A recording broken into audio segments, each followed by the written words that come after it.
Hello po sa inyong lahat. Welcome to Imatarot, your psychic medium. Babasahan ko po ngayon ay ito po, ang reading na ito ay pangkalahatan. This is for all signs. This is a general reading for all signs. At mapaalala na maaari din iba sa inyo makaresonate, maaari din ang iba sa inyo ay hindi. So i-pick nyo na lang kung saan kayo mas nakaresonate, my dear. So nandito nakalatag na po at pinagdasalan ko na rin ito. Nandito yung past mo, present at yung future mo at ang yung resulta. Nandito sa mga nakaraan, nakita ko dito na yung enerhiya mo dito, marami kang plano, nakita ko rin dito na nagsasaksis ka, naging independente ka dito. Nakita ko iba dito sa inyo, kung mag-isip ka, matalas. Nakita ko doon sa mga past, naging maingat ka. Nakita ko dito na marami kang plano sa bukas mo, sa kinabukasan mo, sa future.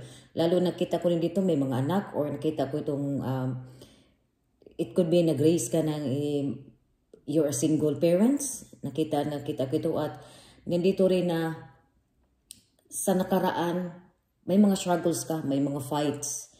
May mga pinagdaanan ka, nakita ko dito na sports ka lang, may mga past na sa mga nakaraan, may mga past ka dito na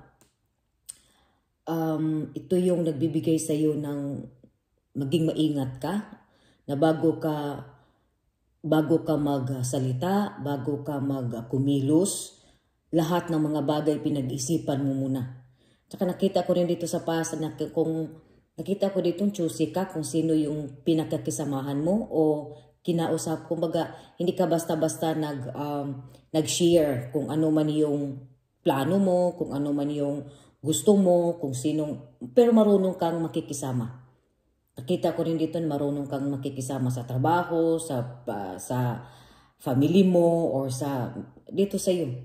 Pero nandito rin sa iyo, nakita ko dito na ikaw ay, kasi may mga nakita ko ito, ang dami mong struggles sa mga past. Sa past, ang dami mong pinagdaanan. Marami kang, kung ano may yung tagumpay na nakamit mo. Kasi nakita ko ito, naging successful ka eh. Naging strong ka eh. At nakita ko rin dito na marami kang experience, lalo na dito sa mga kaibigan, sa environment mo dito, close mo dito, anak, o something, ang iba dito sa inyo na bago ka magsalita o bago mo gawin ang isang bagay, pinag-isipan mo muna ito ng mabuti. Dito sa past mo. Ngayon naman sa present mo dito, nakita ko rin dito na naging swerte. Naging,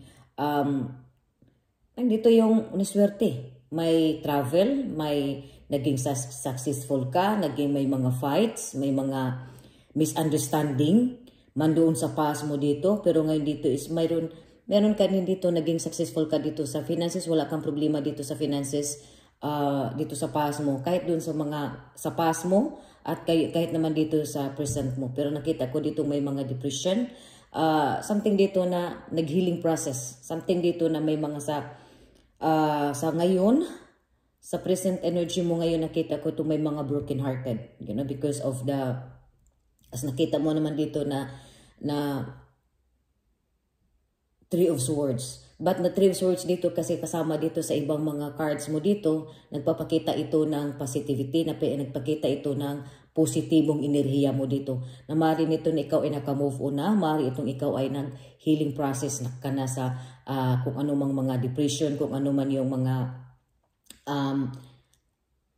misunderstanding, kung ano man yung negative, kung ano man yung sakit, ang iba broken, nandito sa'yo naghealing na kasi ikaw, naging tahimik ka lang.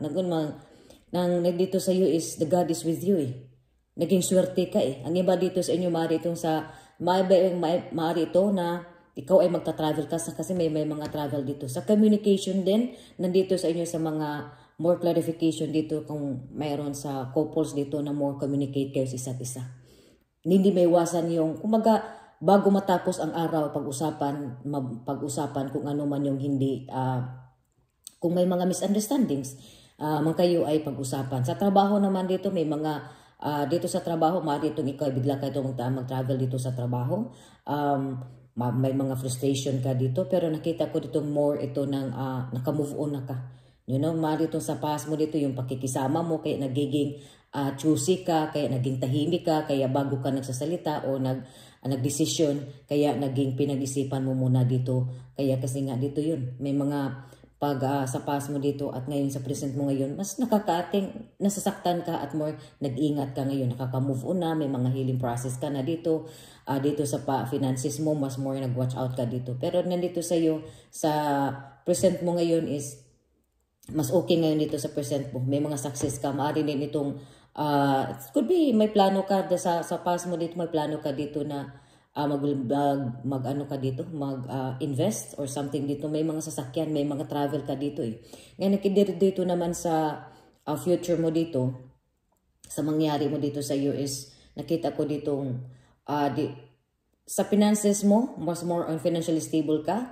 At nakita ko rin dito mas, kung ano man yung, dito sa past mo, may mga plano ka eh. So, kung ano man yung pera mo dito, kung ano man yung kung magkano kita mo, kung ano man, mas more on private ka. Nakita ko itong sa future mo dito, mas more on private ka, independent.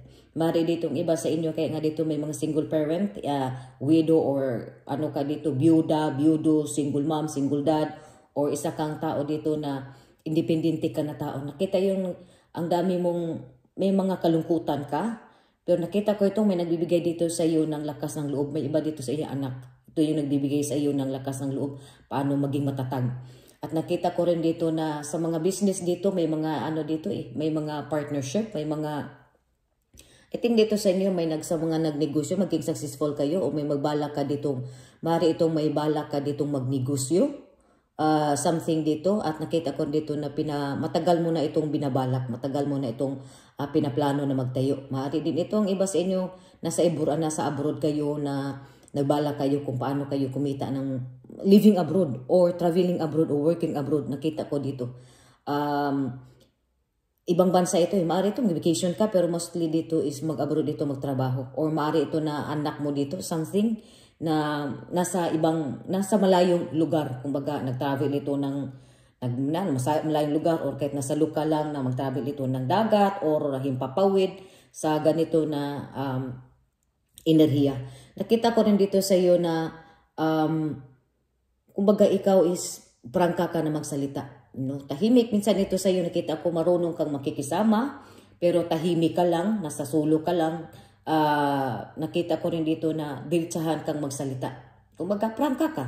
Kumbaga nakita ko rin dito sa iyo kaya ano ka dito sa naging tahimik ka, naging private ka kasi minsan masakit. Nakita ko dito na kung magsalita ka diretsa, masakit kang magsalita, pero nakita ko rin dito sa iyo na totoo yung mga totoo, diretsahan ka, wala kang, pag magsalita ka, walang prino-prino yung bibig mo kung magsalita ka. Kaya, nandito rin sa iyo na, kung anong, kaya naging ganun ka, so kung ano man yung nakikita ng mga tao dito sa iyo, kumbaga ikaw ay matatag, strong. Kasi marami kang pinagdaanan, nakita ko itong ang dami mong, mga sakit. Nakita ko ditong marami kang pinagdaanan sa buhay mo. Kahit dito sa iyo nakita ko may mga nagsisilo sa iyo eh. Yun sa resulta mo dito, doon maraming komplikado. Sa love life nito, komplikado pa ito. Maaari ito may mga pangarap ka pa dito na ito ay komplikado pa. Maybe na matutupad mo pa. Kung may mga questions ka dito na ito ay matutupad sa love life mo, sa career mo dito, maaari ito na ito ay maybe. Maaari.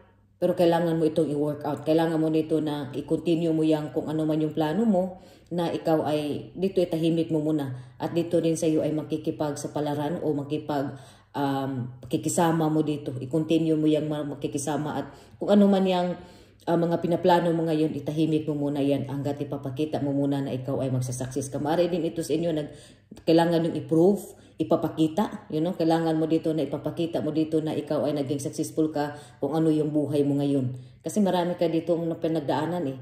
Pero dito sa iyo sa ngayon in general na dito sa braha mo dito, sa nakikita ko dito is ikaw ay magsasucess ka. Because nandito sa iyo sa dito additional, nandito is 9 of Cups, nandito na ikaw ay maging makontento ka kung ano man yung meron. Advices mo dito, kung anong meron ka ngayon, maging makontento, maging masaya kung ano man. may mga kalungkutan ka, o nag-isa ka man sa buhay, maging matatag ka pa. Kung baga, gawin mo itong inspiration kasi nandito may mga anak. May mga nagsisilos, may naghihila dito sa iyo pababa. Kung baga, nandito sa iyo. Hindi mo alam, may mga struggles ka ngayon na pinagdaanan ngayon. Pero i-continue mo lang yan. Kung na maging matatag ka, huwag kang mawala sa landas. Kung ano man yun sa love life mo ngayon, nagiging isa yan sa hadlang kasi naging nasaktan ka. At nandito may mga tumitingin dito sa iyo ng palihim, may mga humihila dito sa iyo pababa. Maging positibo ka lang. Pero nakita ko sa iyo na God is with you. May mga misunderstandings dito. May mga nag-healing process ka na rin dito. Pero nandito sa iyo na, kumbaga, ito sa iyo, isa rin ito sa dahilan. Ang iba dito sa inyo nakita ko na diretsa kang magsalita. Kaya mag-ingat o pag-isipan mo na bago magsalita. Baka ang iba dito sa iyo, sa kapaligiran mo ay nasasaktan na sila dito. Sa finances, nakita ko dito wala kang problema dito sa finances. Sa love life, meron ka ditong problema dito sa love life pero maka-move on ka rin. Makahanap ka rin, may paparating din dito at may mga travel dito sa career mo.